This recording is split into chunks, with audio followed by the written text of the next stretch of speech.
ਜਿਵੇਂ ਕਿ ਤੁਸੀਂ ਜਾਣਦੇ ਹੋਵੋਗੇ ਕਿ ਮੈਂ ਦੁਬਈ ਵਿੱਚ ਕੰਮ ਕਰ ਰਿਹਾ ਹਾਂ। ਮੈਂ ਪੰਜਾਬੀ ਪਰਿਵਾਰ ਨਾਲ ਸਾਂਝੇ ਅਪਾਰਟਮੈਂਟ ਵਿੱਚ ਰਹਿ ਰਿਹਾ ਹਾਂ। ਉਹ ਤਿੰਨ ਹਨ, ਪਤਨੀ, ਪਤੀ ਅਤੇ 2 ਸਾਲ ਦੀ ਬੇਟੀ। ਉਸ ਦਾ ਨਾਮ ਰਜਿੰਦਰ, ਉਮਰ 35 ਸਾਲ ਅਤੇ ਉਸ ਦੀ ਪਤਨੀ ਦਾ ਨਾਮ ਸੋਨਮ, ਉਮਰ 28। ਗੁਪਤ ਰੱਖਣ ਲਈ ਬਦਲਿਆ ਗਿਆ ਨਾਮ ਹੈ। ਰਜਿੰਦਰ ਖੂਬਸੂਰਤ ਨਹੀਂ ਹੈ ਪਰ ਉਸ ਦੀ ਪਤਨੀ ਬਹੁਤ ਸੈਕਸੀ ਹੈ। ਉਸ ਕੋਲ ਬਹੁਤ ਸੰਪੂਰਨ ਜਾਇਦਾਦ ਹੈ ਅਤੇ ਉਹ ਸੰਨੀ ਲਿਓਨ, ਪੋਰਨ ਸਟਾਰ ਵਰਗੀ ਦਿਖਾਈ ਦਿੰਦੀ ਹੈ। ਉਹ ਮੇਰੇ ਨਾਲ ਬਹੁਤ ਦੋਸਤਾਨਾ ਹਨ ਅਤੇ ਲਗਭਗ ਹਰ ਰੋਜ਼ ਆਪਣੇ ਘਰ ਵਿੱਚ ਹੀ ਰਾਤ ਦਾ ਖਾਣਾ ਖਾਂਦੇ ਹਨ। ਉਹ ਮੇਰੇ ਨਾਲ ਆਪਣੇ ਪਰਿਵਾਰਕ ਮੈਂਬਰ ਵਾਂਗ ਵਿਵਹਾਰ ਕਰਦੇ ਸਨ। ਸੋਨੀਆ ਮੇਰੇ ਨਾਲ ਬਹੁਤ ਦੋਸਤਾਨਾ ਹੈ ਅਤੇ ਅਸੀਂ ਹਰ ਚੀਜ਼ ਬਾਰੇ ਗੱਲ ਕੀਤੀ। ਇੱਕ ਦਿਨ ਆਮ ਗੱਲਾਂ ਕਰਦੇ ਹੋਏ ਉਸਨੇ ਮੈਨੂੰ ਦੱਸਿਆ ਕਿ ਉਸਦੇ ਪਤੀ ਨੂੰ ਪਹਿਲਾਂ ਵਾਂਗ ਸੈਕਸ ਵਿੱਚ ਦਿਲਚਸਪੀ ਨਹੀਂ ਹੈ। ਰਾਤ ਦੇ ਖਾਣੇ ਤੋਂ ਬਾਅਦ ਉਹ ਸਿੱਧਾ ਸੌਂ ਜਾਂਦਾ ਹੈ। ਉਸਨੇ ਮੈਨੂੰ ਦੱਸਿਆ ਕਿ ਉਹ ਮੌਜ ਮਸਤੀ ਕਰਨਾ ਚਾਹੁੰਦੀ ਹੈ ਅਤੇ ਆਪਣੇ ਪਤੀ ਨੂੰ ਭਰਮਾਉਣ ਦੀ ਚੰਗੀ ਕੋਸ਼ਿਸ਼ ਕੀਤੀ, ਪਰ ਕੋਈ ਫਾਇਦਾ ਨਹੀਂ। ਫਿਰ ਮੈਂ ਉਸਨੂੰ ਆਪਣੀ ਭਾਬੀ ਨਾਲ ਆਪਣੇ ਪਿਛਲੇ ਸਬੰਧਾਂ ਬਾਰੇ ਦੱਸਿਆ ਅਤੇ ਉਸਨੂੰ ਗਰਭਵਤੀ ਕਰ ਦਿੱਤਾ। ਉਸਨੇ ਕਿਹਾ ਕਿ ਤੁਸੀਂ ਆਪਣੀ ਭਾਬੀ ਨਾਲ ਸੈਕਸ ਕੀਤਾ ਹੈ, ਕੀ ਇਹ ਪਾਪ ਨਹੀਂ ਹੈ? ਮੈਂ ਉਸਨੂੰ ਕਿਹਾ ਕਿ ਇਸ ਵਿੱਚ ਕੀ ਗਲਤ ਹੈ।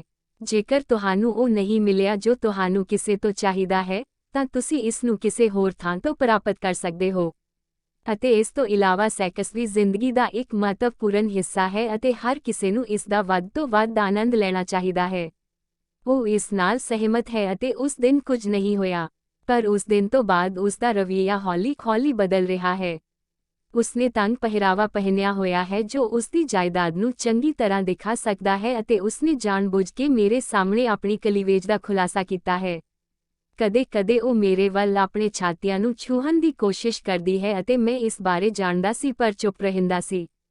ਇੱਕ ਦਿਨ ਮੈਂ ਉਸਦੇ ਬੱਚੇ ਨਾਲ ਖੇਡ ਰਿਹਾ ਸਾਂ ਅਤੇ ਉਹ ਨਹਾਉਣ ਚਲੀ ਗਈ। ਅਚਾਨਕ ਬੱਚਾ ਆਪਣੀ ਮਾਂ ਦੇ ਕਮਰੇ ਵਿੱਚ ਭੱਜਿਆ ਅਤੇ ਮੈਂ ਉਸਦਾ ਪਿੱਛਾ ਕੀਤਾ। ਮੇਰੇ ਰੱਬਾ! ਸੋਨਮ ਕੋਲ ਸਿਰਫ ਤੌਲੀਆ ਹੈ ਅਤੇ ਉਸਦੀ ਜਾਇਦਾਦ ਲਗਭਗ ਦਿਖਾਈ ਦੇ ਰਹੀ ਹੈ। ਉਸਨੇ ਵੀ ਮੈਨੂੰ ਦੇਖਿਆ ਪਰ ਕੁਝ ਨਹੀਂ ਕਿਹਾ। ਮੈਂ ਤੁਰੰਤ ਕਮਰੇ ਤੋਂ ਬਾਹਰ ਭੱਜਿਆ ਅਤੇ ਸੋਫੇ ਤੇ ਬੈਠ ਗਿਆ। ਕੁਝ ਦੇਰ ਬਾਅਦ, ਉਹ ਗੁਲਾਬੀ ਰੰਗ ਦੀ ਸਲਵਾਰ ਕਮੀਜ਼ ਵਿੱਚ ਕਮਰੇ ਤੋਂ ਬਾਹਰ ਆਈ, ਜਿਸ ਦੇ ਵਾਲ ਉਸਦੇ ਚੁੱਲ੍ਹੇ ਤੱਕ ਸਨ। ਉਹ ਇਸ ਪਹਿਰਾਵੇ 'ਚ ਸ਼ਾਨਦਾਰ ਲੱਗ ਰਹੀ ਹੈ। ਉਹ ਮੇਰੇ ਕੋਲ ਆ ਕੇ ਬੈਠ ਗਈ। ਉਸਨੇ ਮੈਨੂੰ ਪੁੱਛਿਆ ਕਿ ਤੁਸੀਂ ਬਾਹਰ ਕਿਉਂ ਆਏ ਹੋ? ਕੀ ਮੈਂ ਉਸ ਸਥਿਤੀ ਵਿੱਚ ਸੈਕਸੀ ਨਹੀਂ ਲੱਗ ਰਿਹਾ? ਮੈਂ ਉਸਨੂੰ ਕਿਹਾ ਕਿ ਤੁਸੀਂ ਬਹੁਤ ਸੈਕਸੀ ਹੋ। ਪਰ ਉਸਨੇ ਦੱਸਿਆ ਪਰ ਤੂੰ ਮੇਰੀ ਪਤਨੀ ਨਹੀਂ। ਫਿਰ ਉਹ ਮੇਰਾ ਹੱਥ ਲੈਂਦੀ ਹੈ ਅਤੇ ਇਸ ਨੂੰ ਆਪਣੀ ਸਲਵਾਰ ਉੱਤੇ ਆਪਣੇ ਛਾਤੀਆਂ ਤੇ ਰੱਖਦੀ ਹੈ। ਮੇਰੀ ਚੰਗਿਆਈ ਇਹ ਬਹੁਤ ਵੱਡੀ ਅਤੇ ਨਰਮ ਹੈ ਜਿੰਨਾ ਮੈਂ ਸੋਚਿਆ ਸੀ।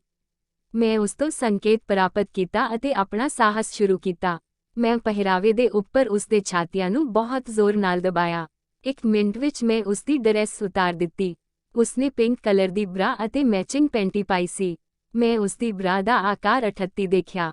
ਮੈਂ ਬਰਾ ਅਤੇ ਪੈਂਟੀ ਦੋਵੇਂ ਹਟਾ ਦਿੱਤੀਆਂ। ਹੁਣ ਉਹ ਮੇਰੇ ਸਾਹਮਣੇ ਬਿਲਕੁਲ ਨਗਨ ਹੈ। ਮੈਂ ਬਹੁਤ ਉਤਸ਼ਾਹਿਤ ਹਾਂ ਅਤੇ ਉਸਦੀ ਵਿਸ਼ਾਲ ਜਾਇਦਾਦ ਨੂੰ ਦੇਖ ਕੇ ਆਪਣੇ ਆਪ ਤੇ ਕਾਬੂ ਨਹੀਂ ਰੱਖ ਸਕਦਾ। ਛਾਤੀ ਬਹੁਤ ਵੱਡੇ, ਨਰਮ ਅਤੇ ਦੁੱਧ ਵਾਲੇ ਸਨ। ਮੈਂ ਤੁਰੰਤ ਉਸ ਨੂੰ ਆਪਣੇ ਵੱਲ ਫੜ ਲਿਆ ਅਤੇ ਉਸ ਦੀਆਂ ਛਾਤੀਆਂ ਨੂੰ ਦਬਾਇਆ। ਮੇਰੇ ਰੱਬਾ! ਉਹ ਅਜੇ ਵੀ ਆਪਣੇ ਛਾਤੀਆਂ ਵਿੱਚ ਦੁੱਧ ਲੈ ਰਹੀ ਹੈ। ਉਸਨੇ ਮੈਨੂੰ ਦੱਸਿਆ ਕਿ ਬੱਚਾ ਪੂਰਾ ਦੁੱਧ ਨਹੀਂ ਪੀ ਰਿਹਾ ਹੈ। ਮੈਂ ਇੱਕ-ਇੱਕ ਕਰਕੇ ਉਸਦੇ ਬੂਬਜ਼ ਨੂੰ ਚੂਸਿਆ ਅਤੇ ਸਾਰਾ ਦੁੱਧ ਪੀ ਲਿਆ। ਦੁੱਧ ਗਰਮ, ਮਿੱਠਾ ਅਤੇ ਨਮਕ ਸੀ। ਮੈਂ ਇਸ ਨੂੰ ਪਹਿਲਾਂ ਕਦੇ ਨਹੀਂ ਚੱਖਿਆ।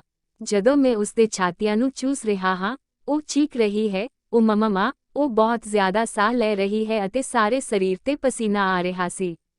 ਫਿਰ ਮੈਂ ਆਪਣੀ ਉਂਗਲ ਉਸਦੀ ਚੂਤ ਵਿੱਚ ਪਾ ਦਿੱਤੀ। ਇਹ ਉਸਦੇ ਵਾਂਗ ਬਹੁਤ ਗਰਮ ਸੀ ਅਤੇ ਉਸਦੀ ਚੂਤ ਪਹਿਲਾਂ ਹੀ ਮੇਰੇ ਐਕਟ ਨਾਲ ਗਿੱਲੀ ਹੋ ਗਈ ਸੀ। ਉਹ ਸੋਫੇ ਤੇ ਬੈਠ ਗਈ ਅਤੇ ਮੈਂ ਉਸਦੀ ਚੂਤ ਦੇ ਨੇੜੇ ਆ ਗਿਆ ਅਤੇ ਆਪਣੀ ਜੀਭ ਨਾਲ ਉਸਦੀ ਚੂਤ ਨੂੰ ਛੇੜਿਆ। ਮੈਨੂੰ 10 ਮਿੰਟ ਲਈ ਉਸਦੀ ਚੂਤ ਲਿਕਟ ਅਤੇ ਉਸਨੇ ਉਸਦੇ ਔਰਗੇਜ਼ਮ ਨਾਲ ਮੇਰੇ ਚਿਹਰੇ ਨੂੰ ਭਰ ਦਿੱਤਾ। ਹੁਣ ਉਹ ਮੈਨੂੰ ਬੇਨਤੀ ਕਰ ਰਹੀ ਹੈ, ਕਿਰਪਾ ਕਰਕੇ ਮੈਨੂੰ ਚੁਦਾਈ ਕਰੋ। ਮੈਂ ਹੋਰ ਇੰਤਜ਼ਾਰ ਨਹੀਂ ਕਰ ਸਕਦਾ। ਮੇਰੀ ਚੂਤ ਨੂੰ ਕੁੱਕੜ ਦੀ ਬਹੁਤ ਸਖਤ ਲੋੜ ਹੈ। ਫਿਰ ਮੈਂ ਉਸਨੂੰ ਆਪਣਾ ਕੁੱਕੜ ਚੂਸਣ ਲਈ ਕਿਹਾ। ਉਸਨੇ ਮੈਨੂੰ ਕਿਹਾ ਕਿ ਤੁਹਾਡਾ ਕੁੱਕੜ ਇਸ ਨੂੰ ਅੰਦਰ ਲੈ ਜਾਣ ਲਈ ਬਹੁਤ ਵੱਡਾ ਹੈ। ਮੈਂ ਉਸਦੇ ਸਿਰ ਤੇ ਆਪਣਾ ਹੱਥ ਰੱਖਿਆ ਅਤੇ ਉਸਨੂੰ ਆਪਣਾ ਔਜ਼ਾਰ ਉਸਦੇ ਮੂੰਹ ਅੰਦਰ ਲੈਣ ਲਈ ਮਜਬੂਰ ਕੀਤਾ। ਉਹ ਮੇਰਾ ਕੁੱਕੜ ਚੂਸ ਰਹੀ ਹੈ। ਖਾਏ ਮੇਰੇ ਰੱਬਾ! ਮੈਂ 7 ਸਵਰਗਾਂ ਵਿੱਚ ਹਾਂ।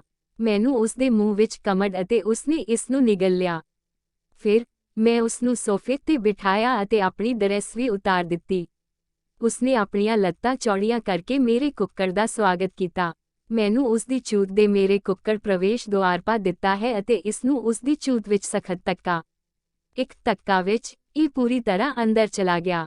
ਉਸਨੇ ਦਰਦ ਨਾਲ ਉੱਚੀ-ਉੱਚੀ ਚੀਕਿਆ ਅਤੇ ਮੈਨੂੰ ਹੌਲੀ-ਹੌਲੀ ਕਰਨ ਦੀ ਬੇਨਤੀ ਕੀਤੀ। ਮੈਂ ਉਸਦੀ ਬੇਨਤੀ ਮੰਨੀ ਅਤੇ ਹੌਲੀ-ਹੌਲੀ ਕੀਤੀ ਅਤੇ ਬਾਅਦ ਵਿੱਚ ਆਪਣੀ ਰਫ਼ਤਾਰ ਵਧਾ ਦਿੱਤੀ। ਮੇਰੇ ਭਾਰੀ ਚੁਦਾਈ ਕਾਰਨ ਉਸਦੇ ਬੂਬਜ਼ ਉਛਾਲ ਰਹੇ ਸਨ। ਹੁਣ ਉਹ ਚੁਦਾਈ ਦਾ ਆਨੰਦ ਲੈ ਰਿਹਾ ਹੈ ਅਤੇ ਉਹ ਆਪਣੇ ਅੰਗ ਤੱਕ ਪਹੁੰਚ ਗਈ ਹੈ। ਮੈਂ ਵੀ ਕਲਾਈਮੈਕਸ ਤੇ ਪਹੁੰਚ ਗਿਆ ਅਤੇ ਮੇਰੇ ਗਰਮ ਸ਼ੁਕਰਾਣੂ ਨੂੰ ਉਸਦੀ ਚੂਤ ਵਿੱਚ ਛੱਡ ਦਿੱਤਾ। ਉਸਦੀ ਚੂਤ ਵਿੱਚੋਂ ਸ਼ੁਕਰਾਣੂ ਨਿਕਲ ਰਹੇ ਸਨ। ਮੈਨੂੰ ਡਰ ਸੀ ਕਿ ਉਹ ਗਰਭਵਤੀ ਹੋ ਸਕਦੀ ਹੈ, ਪਰ ਉਸਨੇ ਮੈਨੂੰ ਆਰਾਮ ਦਿੱਤਾ ਕਿ ਉਹ ਸੁਰੱਖਿਅਤ ਦੌਰ ਵਿੱਚ ਹੈ। ਅਸੀਂ ਦੋਵੇਂ ਉੱਥੇ ਸੋਫੇ ਵਿੱਚ ਆਰਾਮ ਕੀਤਾ ਅਤੇ 10 ਮਿੰਟ ਬਾਅਦ ਮੇਰੀ ਡੰਡੇ ਇੱਕ ਹੋਰ ਸੈਸ਼ਨ ਲਈ ਤਿਆਰ ਹੋ ਗਈ। ਮੈਂ ਉਸਨੂੰ ਆਪਣੀਆਂ ਬਾਹਾਂ ਵਿੱਚ ਲੈ ਕੇ ਅੰਦਰ ਚਲਾ ਗਿਆ। ਮੈਂ ਉਸਨੂੰ ਮੰਜੇ ਤੇ ਸੁੱਟ ਦਿੱਤਾ ਅਤੇ ਉਸਨੂੰ ਡੌਗੀ ਸਟਾਈਲ ਵਿੱਚ ਹੋਣ ਲਈ ਕਿਹਾ। ਮੈਂ 15 ਮਿੰਟ ਲਈ ਕੁੱਤੇ ਸਟਾਈਲ ਵਿੱਚ ਉਸਦੀ ਚੂਤ ਨੂੰ ਚੁਦਾਈ ਅਤੇ ਉਸਨੂੰ ਕਿਹਾ ਕਿ ਮੈਂ ਉਸਨੂੰ ਗੱਦੇ ਵਿੱਚ ਚੁਦਾਉਣਾ ਚਾਹੁੰਦਾ ਹਾਂ, ਜਿਸ ਲਈ ਉਸਨੇ ਸਵੀਕਾਰ ਕਰ ਲਿਆ। ਮੈਂ ਆਪਣੇ ਕੁੱਕੜ ਨੂੰ ਉਸਦੀ ਖੋਤੇ ਵਿੱਚ ਧੱਕਣ ਦੀ ਕੋਸ਼ਿਸ਼ ਕੀਤੀ ਪਰ ਅੰਦਰ ਨਹੀਂ ਜਾ ਰਹੀ। ਇਹ ਇੰਨਾ ਤੰਗ ਸੀ। ਮੈਂ ਆਪਣੇ ਕੁੱਕੜ ਅਤੇ ਉਸਦੇ ਖੋਤੇ ਵਿੱਚ ਕੁਝ ਲੁਬਰੀਕੈਂਟ ਲਗਾਇਆ। ਹੁਣ ਮੇਰਾ ਵੱਡਾ ਕੁੱਕੜ ਹੌਲੀ-ਹੌਲੀ ਉਸਦੀ ਤੰਗ ਗਾਂਡ ਵਿੱਚ ਦਾਖਲ ਹੋ ਗਿਆ ਹੈ। ਮੈਂ ਉਸਨੂੰ 15 ਮਿੰਟ ਲਈ ਕੁੱਤੇ ਵਾਂਗ ਫਕਟ ਅਤੇ ਉਸਦੇ ਲਟਕਦੇ ਛਾਤੀਆਂ ਨੂੰ ਪਿੱਛੇ ਤੋਂ ਦਬਾਇਆ। ਮੈਨੂੰ ਉਸਦੇ ਖੋਤੇ ਵਿੱਚ ਮੇਰੇ ਕੰਮ ਜਾਰੀ ਕੀਤਾ ਅਤੇ ਉਸਦੇ ਕੋਲ ਲੇਟ ਗਿਆ।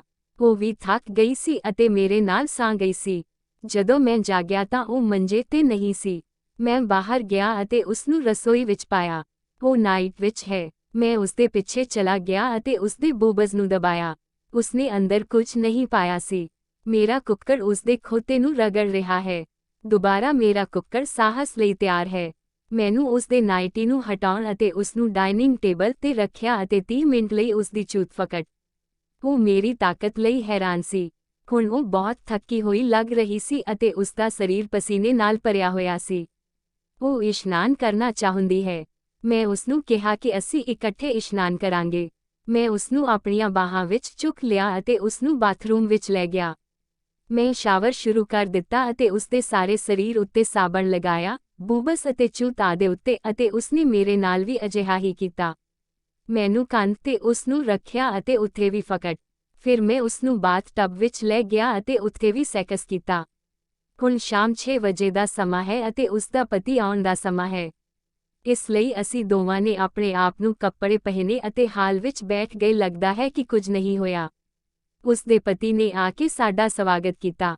ਉਸ ਦਿਨ ਅਸੀਂ ਵੱਖ-ਵੱਖ ਐਂਗਲਾਂ 'ਚ ਲਗਭਗ 7 ਵਾਰ ਸੈਕਸ ਕੀਤਾ। ਜਦੋਂ ਵੀ ਮੌਕਾ ਮਿਲੇਗਾ ਸਾਡੇ ਕੋਲ ਪੂਰਾ ਦਿਨ ਹੋਵੇਗਾ। ਉਸ ਲਈ ਮੈਂ ਪਤੀ ਤੋਂ ਵੱਧ ਹਾਂ। ਉਮੀਦ ਹੈ ਕਿ ਤੁਸੀਂ ਸਾਰਿਆਂ ਦਾ ਆਨੰਦ ਮਾਣਿਆ ਹੋਵੇਗਾ। ਦੁਬਈ ਵਿੱਚ ਕੋਈ ਵੀ ਅਸੰਤੁਸ਼ਟ ਆਂਟੀ, ਕਿਰਪਾ ਕਰਕੇ ਮੈਨੂੰ ਮੇਲ ਕਰੋ।